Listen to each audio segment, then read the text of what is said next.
চাঁপাইনবাবগঞ্জের গোমস্তাপুরে একটি মহিলা হাফিজিয়া মাদ্রাসায় 2 আবাসিক শিক্ষার্থীর রহস্যজনক মৃত্যু হয়েছে। শুক্রবার দিবাগত রাত 2টার দিকে পেটে ব্যথা ও বমি উপসর্গ নিয়ে মারা যান তারা, কিন্তু মৃত্যুর সঠিক কারণ নিয়ে রয়েছে ধোঁয়াশা। মহিলা মাদ্রাসা থেকে এক রাতে এভাবে 2 ছাত্রীর মৃত্যুতে এলাকায় চাঞ্চল্যের সৃষ্টি হয়েছে। চাঁপাইনবাবগঞ্জ প্রতিনিধি মোহাম্মদ নাদিম হোসেনের পাঠানো তথ্যচিত্রে বিস্তারিত ডেস্ক রিপোর্টে। চাঁপাইনবাবগঞ্জের গোমস্তাপুর উপজেলার ডোবার মোড় এলাকার শেফালি বেগম মহিলা নুরানি হাফিজিয়া মাদ্রাসার 2 শিক্ষার্থী তানিয়া খাতুন ও জমিলা খাতুন হঠাৎ করেই অসুস্থ হয়ে পড়লে তাদেরকে দ্রুত উপজেলা স্বাস্থ্য কমপ্লেক্সে নিয়ে যান মাদ্রাসার শিক্ষকরা। সেখানে পৌঁছানোর আগেই এক শিক্ষার্থী এবং চিকিৎসাধীন অবস্থায় আরেকজন শিক্ষার্থী মারা যান। মৃতদের একজনের পায়ে সামান্য একটু ক্ষত চিহ্ন রয়েছে, এছাড়া আর কোনো আলামত নেই শরীরে। মাদ্রাসায় আমার ভাতিজি লেখাপড়া করে হাফিজা মাদ্রাসাতে। তো রাত্রি 11টার দিকে খাওয়া দাওয়া করে শুতেছে সব ছাত্রী, প্রায় 17-18 জন ছাত্রীর মধ্যে 3-4 জন বাইরে ছুটিতে আছে, 12-13 জন ছাত্রী একসাথে খাওয়া দাওয়া করে শুতেছে। রাত্রি 1টার দিকে আবার ওই শিক্ষিকা ফোন করছে আমার ভাবিকে কি যে আপনার মেয়েটা কেমন করছে, তো আপনি একটু আসছেন তো মেডিকেলে যেতে হবে। রাত্রি তখন 1টা বাজছে, আমার ভাবি আমাকে উঠালো পাশের রুম থেকে, উঠে বলছে কি মাদ্রাসা যেতে হবে। কী হয়েছে, যে তার নিয়ে আর কী হয়েছে তাড়াতাড়ি ডাকছে। আমরা যদি বাসা থেকে আইলাম মাদ্রাসায় দেখছি তো মেডিকেল অলরেডি নিয়ে চলে গেছে। মেডিকেলে আসলাম, মেডিকেলে এসে দেখছি তো মানে চলছে, এই চিকিৎসা চলছে। 2টা মেয়ে কিন্তু এই অবস্থা হয়েছে, একটা মারা গেছে আর আপনার এটা ভালো আছে। এর মধ্যে চিকিৎসা যে প্রধান ছিল সে বললো কি যে না, আর মানে করলো কি যে এটা আর জীবিত নাই, মারাই গেছে। তারপরে তখন আমরা লাশের দেখলাম কি যে এদিক পা হাত সব দেখলাম, দেখার পর দেখছি তো পায়ের গোড়ালিতে, ডান পায়ের গোড়ালিতে সাপের কামড়ের মতো দাগ। এই দাগ দেখে আমরা অনুভব করছি কি যে সাপে কাটায় মারা গেছে, আর অন্য কিছু আলামত পাওয়া যাচ্ছে না, শুধু এই সাপে কামড়ের দাগের মতো একটা পাওয়া যাচ্ছে। আমাদের মনে হচ্ছে যে সেটা সাপে কাটাই মনে হয় হয়তো বা মারা গেছে, এরকম আমরা সন্দেহ। পরিবেশ মানে সাপ আসার মতোই পরিবেশ, মানে জঙ্গল হয়ে আছে, বাগান, আমের বাগান আছে, বাগানের একবারে 2-3 ফিট পরেই এই মাদ্রাসার ওয়াল, এবং আশেপাশে যে জঙ্গল, সাপ আসার মানে উপযুক্ত এখনও আছে, বা সাপ দিনের বেলাও বাস করতে পারবে এরকম পরিবেশ হয়ে আছে। কিন্তু ভিতরটা অবশ্য ভালো আছে, কিন্তু আমরা সব খোঁজাখুঁজি করলাম। থানা থেকে আবার লোকও গেলে, আপনার ওসি সাহেব গেছিলো মাদ্রাসা, ওখানে যে সব কিছু চেকচাক করার রুমে কিছু কিন্তু আর আলামত পাওয়া যায়নি, সাপকেও দেখতে পাইনি। কিন্তু আমরা সন্দেহ করছি ওই যে পায়ের কামড়ে, ডান পায়ের গোড়ালিতে সাপের কামড়, এটা দেখে আমরা সন্দেহ করছি সাপে কামড়ে গেছে হয়তো। না, এটা তো অবশ্যই নিরাপত্তা থাকা অবশ্যই তো জরুরি ছিল, কিন্তু আসলে এরকম অকাঙ্ক্ষিত ঘটনা ঘটে গেছে, আর তো কিছু দেখতে পাচ্ছি না, কিছু করাও যাচ্ছে না। তো অবশ্যই এটা মাদ্রাসা কর্তৃপক্ষকে এটা উচিত যে পরিবেশটাকে ঠিকভাবে, শুধু এই মাদ্রাসা না, প্রতিটা মাদ্রাসারই এরকম দরকার বা উচিত সে তাদের পরিবেশগুলোকে ঠিক করে রাখা।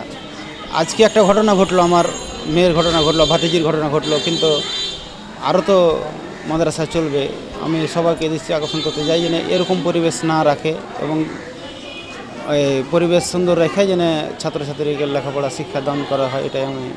না, আমরা আইনের কোনো ব্যবস্থা নিচ্ছি না, আমরা আল্লাহর পথের ছেলে মেয়েকে দিয়ে দিয়েছিলাম, আল্লাহর পথেই চলে গেছে, মাদ্রাসাতেই মারা গেছে। আর এর চাইতে ভালো, এর চাইতে ভালো কি যে আমার চাওয়ার কিছু নাই। খুব ঘটনাস্থলে রাত 1টার সময় আমার বাচ্চারা সব ঘুমিয়েছিল। ঘুমিয়ে থাকার পরে একটা বাচ্চা বমি করায় আমার পাশের আরেক বাচ্চা ঘুম থেকে উঠে দেখছে যে বমি করছে, ওনাকে বাইরে নিয়ে যেয়ে আবার বমি করিয়ে মুখে পানি টানি দিল। তারপর ওনাকে সুস্থ মতো নিয়ে এসে আবার ঘুমিয়ে দিয়েছিল। ঘুমিয়ে দেওয়ার পর দ্বিতীয় বাচ্চা যখন আবার বমি করে, তখন শিক্ষিকাকে ডাক দিয়া বলছে, আপু আপনার তানিয়া বমি করছে। এই বলে শিক্ষক উঠার পরে দেখছে যে এই অবস্থা। শিক্ষিকা ছেলেটাকে নিয়ে যেয়ে তার সাথেই রাখার পরে ছোটো বাচ্চাটা খুব ছটপট করছে। এই সময় ওদের গার্জেনকে ফোন দেয়, 2 গার্জেনকেই ফোন দেওয়া হয়েছে। আমাকে ফোন দিলে আমি তৎক্ষণাৎ সাথে আসি। আচ্ছা, মাদ্রাসাতে দেখি যে একটা বাচ্চা কোনো কথা বলছে না, এমনিতেই ঘুমের মতন হয়ে আছে, আর একটা বাচ্চা ছটপট করছে। ওনাকে আমি আমার কাঁধে নিয়ে ওই বাচ্চাটাকে নিয়ে রোডে এসে মোটরসাইকেলে করে হাসপাতালে এসে পৌঁছি। হাসপাতালে এসে পৌঁছার পরেই বাচ্চাটা কিছুক্ষণ চিকিৎসাধীন অবস্থায় মারা যায়। আর একদম রাস্তাতেই মারা গেছিলো ছোটো বাচ্চাটা, এরকম অনুভব করছি। তো দুইটাই বাচ্চা মেডিকেলে এসেই মারা যায়। আমাদের ওই পোকা পাকড়ের আইডিয়া করছি যে পোকা পাকড়ে হয়েছে। বড় মেয়েটার পায়ে একটা চিহ্ন পাওয়া গেছে, চিহ্ন একটা কামড়, যেরকম সাপের কামড় দেখা যায় ঠিক ওরকমই দেখা যাচ্ছে। আমরা দেখলাম, তার গার্জেন দেখলে, সবাই মিলে আমরা দেখলাম, মেডিকেলও দেখেছে।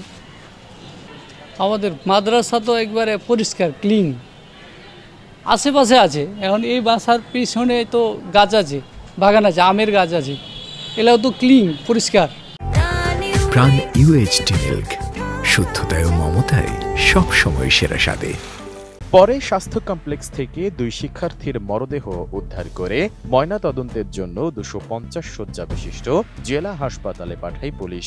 সেই সাথে ঘটনাস্থলও পরিদর্শন করেন তারা। পুলিশের ধারণা, সাপ বা অন্য কোনো বিষাক্ত পোকার কামড়ে ওই 2 জনের মৃত্যু হয়ে থাকতে পারে, কারণ খাদ্যে বিষক্রিয়া হলে অন্য শিক্ষার্থীরাও আক্রান্ত হতো। তবে ময়নাতদন্তের প্রতিবেদন হাতে না পেয়ে নিশ্চিত করে কিছু বলা যাবে না বলে জানালেন এই কর্মকর্তা।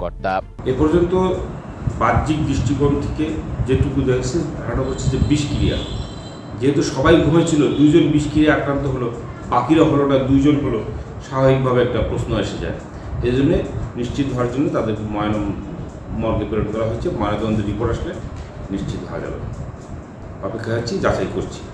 এদিকে মৃত্যুর কারণ যাই হোক না কেন, তাদের পরিবার কোনো আইনগত ব্যবস্থা নেবে না বলে পুলিশকে জানিয়েছে। তাই পুলিশ আপাতত অপমৃত্যু মামলা দায়ের করবে বলে জানা গেছে।